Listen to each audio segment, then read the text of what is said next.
আসসালামু আলাইকুম বন্ধুরা। মিষ্টি ভুট্টা আমার আব্বু মিষ্টি ভুট্টা ছিলতেছে। আমাদের দিনাজপুরে বর্তমান চাষ হচ্ছে মিষ্টি ভুট্টা, যেগুলো কাঁচাই খাওয়া যায়। তো অনেক আনন্দে রাস্তার মাঝখানে বসে আমার আব্বু খাওয়া শুরু করেছে। যখন আপনারা মানে খেতে যে কী স্বাদ, কী পরিমাণ মজা বলার বাইরে। আনন্দে গ্রামের মাঝখানে বাগানে রাস্তায় বসে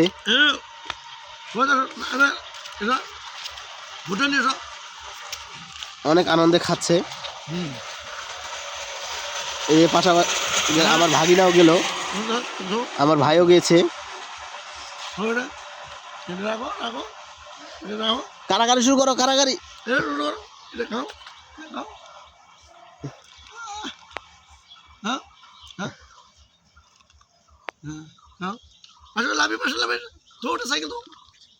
আপনারা দেখতে পাচ্ছেন তিনটা মুখ একসাথে করে ভালো, তিনটা মুখ একসাথে কারাগারি করে খাচ্ছে। দেখেন কি আনন্দ, রাস্তার মাঝখানে বসে। আসলে আমিও খেয়েছি অনেক, যখন গ্রামে থাকা হয়েছে। সেই ছোটবেলায় চুপচুপ করে।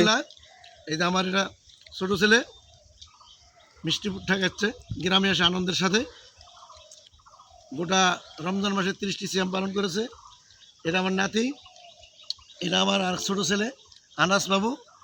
হ্যাঁ, আমরা সবাই গ্রামে এসে খুব আনন্দের সাথে মিষ্টি ভুট্টা খাচ্ছি।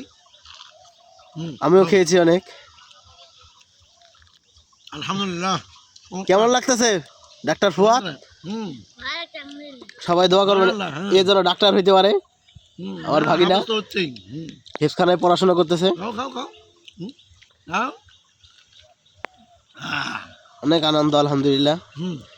আর আপনারা আমাদের ভিডিওগুলা লাইক কমেন্ট শেয়ার করে ফলো দিয়ে পাশে থাকবেন, বেশি বেশি শেয়ার করবেন। আসসালামু আলাইকুম।